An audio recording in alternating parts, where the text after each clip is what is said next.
Graça, coisas de graça custam mais? Zhou-Mingrui murmurou em silêncio e decidiu que não compraria nenhum serviço adicional, quaisquer que fossem. Ele recusaria com firmeza todos eles. Se você é mesmo capaz, tente adivinhar que eu transmigrei aqui. Com isso em mente, Zhou-Mingrui seguiu atrás da mulher cujo rosto estava pintado de vermelho e amarelo, abaixando-se para entrar na tenda baixa. O interior da tenda era muito escuro, iluminado apenas por vários feixes de luz que conseguiam penetrar no interior. Uma mesa coberta com cartões de papel podia ser vagamente distinguida na iluminação fraca. Mulher com o chapéu pontudo não foi afetada por isso. Seu longo vestido preto deslizava como se estivesse se movendo sobre a água enquanto se aproximava da mesa. Ela sentou-se no lado oposto e acendeu uma vela. A fraca luz amarela piscou, fazendo com que o interior da tenda parecesse claro e escuro ao mesmo tempo. Instantaneamente adicionou uma sensação muito mais misteriosa à atmosfera. Zhou-Mingrui sentou-se em silêncio, seu olhar varrendo as cartas de tarô na mesa, onde descobriu cartas familiares como o mágico, o imperador, o enforcado, temperança, etc. Roseli poderia ter sido um sênior, me pergunto se ele também era um compatriota meu, Zhou-Mingrui murmurou para si mesmo de forma subconsciente.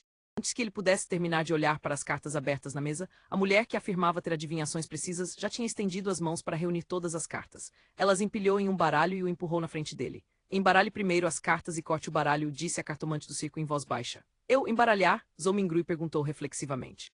Tinta amarela e vermelha no rosto da cartomante se contorceu quando ela revelou um leve sorriso, dizendo: claro, o destino de alguém só pode ser desvendado por ele mesmo. Eu apenas sirvo como uma leitora dele. Esta leitura não requer taxas adicionais, certo? Zhou-Mingrui a questionou de imediato com cautela. Como um folclorista de teclado, já vi muitos desses truques. A cartomante demonstrou surpresa visível antes de por fim dizer abafada: é de graça. Zhou-Mingrui, aliviado, enfiou o revólver ainda mais no bolso. Depois disso, ele estendeu as duas mãos com calma para embaralhar e cortar o baralho com habilidade. Pronto, ele colocou as cartas de tarô já embaralhadas no meio da mesa. A cartomante segurou as cartas com as duas mãos e olhou com cuidado para as cartas por um tempo. Então, de repente, ela abriu a boca e disse: desculpe, esqueci de perguntar, mas sobre o que você quer saber? Na época em que cortejava seu primeiro amor, Zhou-Mingrui também tinha feito pesquisas sobre cartas de tarô. Ele falou sem hesitar: passado, presente e futuro. Se era um tipo de adivinhação como parte da interpretação das cartas do tarô, 3 cartas, quando abertas em sequência, simbolizavam o passado, o presente e o futuro da pessoa. A cartomante primeiro acenou com a cabeça, depois curvou os lábios para revelar um sorriso e disse: então, por favor, reembaralhe o baralho. Você só pode obter os cartões válidos se souber o que deseja. Você estava me enganando? Você tem que ser tão mesquinha. Não perguntei várias vezes se este seria um serviço gratuito? As bochechas de Zhou-Mingrui se contraíram um pouco. Ele respirou fundo e pegou o baralho de tarô de volta para embaralhar e cortá-lo. Não haverá problemas desta vez, certo? Ele colocou o baralho já cortado de volta na mesa. Não, a cartomante estendeu os dedos e pegou uma carta do topo do baralho. Então ela a colocou no lado esquerdo de Zhou-Mingrui. Sua voz ficou cada vez mais baixa quando falou: esta carta simboliza seu passado. Esta carta simboliza o seu presente. A cartomante colocou a segunda carta bem na frente de Zhou-Mingrui. Então ela pegou a terceira carta e a colocou no lado direito de Zhou-Mingrui. Esta carta simboliza o futuro. Tudo bem, qual carta você gostaria de ver primeiro? A cartomante levantou a cabeça depois de completar a colocação das cartas e olhou profundamente para Zhou-Mingrui com seus olhos azul acinzentados. Vou dar uma olhada no presente primeiro, Zhou-Mingrui disse depois de pensar um pouco. A cartomante assentiu sem pressa e virou a carta de tarô que estava bem na frente de Zhou-Mingrui. Um personagem vestido de forma colorida foi retratado nesta carta, usando um capacete esfarrapado com um pedaço de pau no ombro. Havia uma trouxa pendurada na ponta da vara e um cachorrinho o seguia. O enumerado 0. O tolo, ela leu levemente o nome da carta com seus olhos azul acinzentados fixos em Zhou-Mingrui. O tolo, a carta 0 do tarô, um começo. Um novo começo com todos os tipos de possibilidades. Zhou-Mingrui nem mesmo era considerado um entusiasta amador do tarô, então só poderia fazer uma interpretação aproximada com base em suas próprias impressões. No momento em que a cartomante estava prestes a dizer algo, as cortinas de pano da tenda se abriram de repente. O raio de sol que brilhava era tão ofuscante que fez com que Zhou-Mingrui, voltado para trás, estreitasse os olhos por instinto.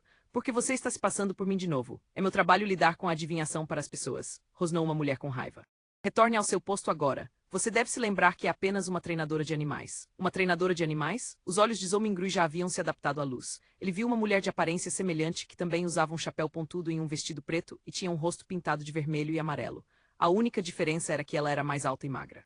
A mulher que estava sentada na frente dele imediatamente se levantou e disse descontente: não se preocupe com isso, é que eu gosto mesmo de fazer isso. Mas devo dizer que minha adivinhação e interpretação podem ser precisas às vezes. Estou falando sério, ela falou e levantou o vestido para contornar a mesa antes de trotar rapidamente para longe da tenda. Senhor, gostaria que eu interpretasse suas cartas para você? A verdadeira vidente olhou para Zhou-Mingrui e perguntou com um sorriso. Os lábios de Zhou-Mingrui se contraíram e perguntaram a ela com sinceridade: é de graça? Não, ela respondeu. Então esquece. Zhou-Mingrui puxou as mãos para trás e as colocou nos bolsos. Ele agarrou seu revólver e dinheiro antes de se abaixar outra vez para sair da tenda. Droga, uma treinadora de animais leria minha fortuna? Ela não seria uma boa palhaça. Zhou logo deixou esse assunto para trás. Ele gastou 7 centavos no mercado alface e carne por meio quilo de carneiro não tão bom. Também comprou algumas favas tenras, repolho, cebola, batata e outros itens. Junto com o pão que comprou antes, gastou um total de 25 centavos de cobre, que converteram-se em 2 solis e 1 centavo. Não há mesmo o suficiente para gastar. Pobre Benson, Zhou não apenas gastou as 2 notas que trouxe, mas também foi necessário que ele completasse com o único centavo que tinha no bolso. Ele apenas suspirou e não pensou mais nisso enquanto voltava correndo para casa. Com o alimento básico, ele agora poderia realizar o ritual de aumento da sorte.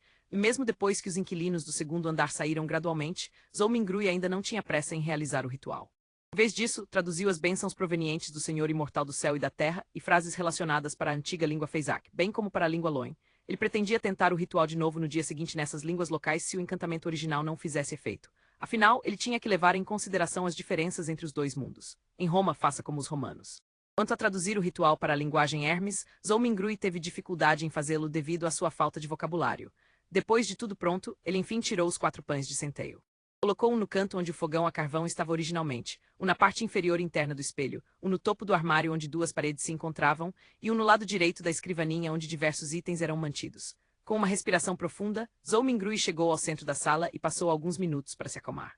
Então ele deu um passo solene à frente e foi no sentido anti-horário na forma de um quadrado. Quando ele deu o primeiro passo, cantou em um sussurro baixo, bênçãos provenientes do Senhor Imortal do Céu e da Terra. No segundo passo, ele entoou com sinceridade, bênçãos provenientes do Senhor Celestial do Céu e da Terra.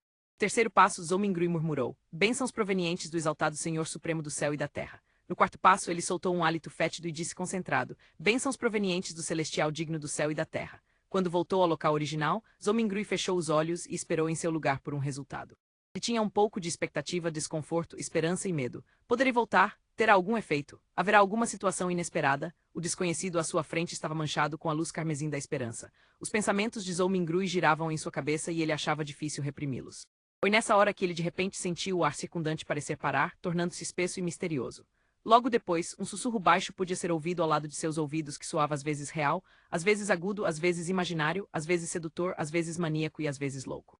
Ele claramente não entendia o murmúrio ao seu redor, mas Zhou ainda não conseguia evitar de querer ouvi-lo e distinguir o que estava dizendo. Sua cabeça doía de novo. Doía tanto que parecia que alguém enfiou uma haste de broca de aço nela. Zhou sentia como se sua cabeça fosse explodir. Seus pensamentos estavam cheios de cores psicodélicas.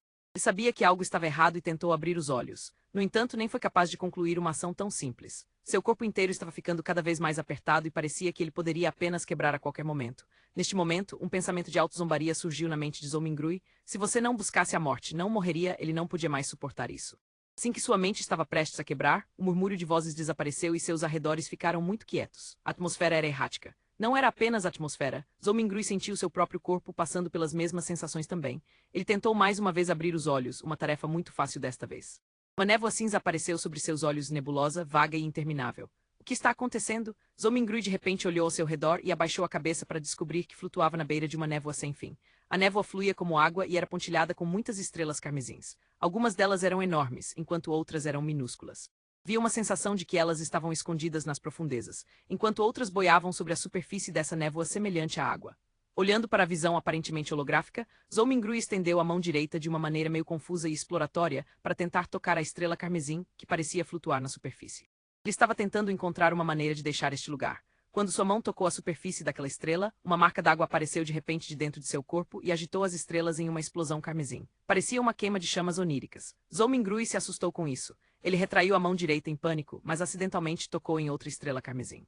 Como resultado, esta estrela também explodiu com uma luz esplêndida. Por sua vez, Zhou sentiu sua mente vazia e seu espírito se dissipou. E na capital do reino Loen-Baklund, dentro de uma luxuosa vila no distrito real, Audreyala estava sentada em frente a uma cômoda. As marcas nela eram antiquadas e havia um espelho de bronze rachado na superfície. Espelho, espelho, desperte. Em nome da família Al, eu ordeno que você desperte. Ela trocou entre muitas frases diferentes, mas não houve nenhuma reação do espelho. Depois de mais de 10 minutos, ela por fim desistiu e fez um beicinho de queixa. Então disse em um murmúrio suave, papai mentiu mesmo para mim. Ele sempre me disse que esse espelho era o tesouro do Imperador das Trevas e que é um item extraordinário. Sua voz falhou. O espelho de bronze que repousava sobre a cômoda de repente brilhou, com uma luz carmesim que a envolveu por completo. E no mar Sônia, um veleiro de 3 mastros, que parecia uma relíquia, navegava em meio a uma tempestade. J. Wilson estava no convés, seu corpo ondulava com as correntes do mar, mantendo o equilíbrio com facilidade. Ele usava um manto bordado com padrões de raios e em sua mão havia uma garrafa de vidro de formato peculiar. Dentro da garrafa, bolhas ondulavam, geada se transformava em neve e sinais de rajadas de vento podiam ser vistos.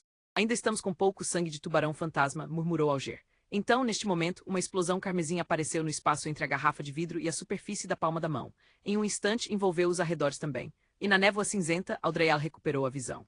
Ela começou a avaliar a situação em estado de horror e confusão, quando notou a imagem borrada de um homem do lado oposto ao dela fazendo o mesmo também. Logo depois, os dois descobriram outra pessoa misteriosa não muito longe deles, envolta em uma névoa cinza. A pessoa misteriosa não era outro senão Zomingrui. Ele estava igualmente estupefato. Senhor, onde estamos? Audrey e Alger ficaram surpresos no início, estando em silêncio no processo. Então eles começaram a falar em uníssono de imediato. O que você está planejando fazer?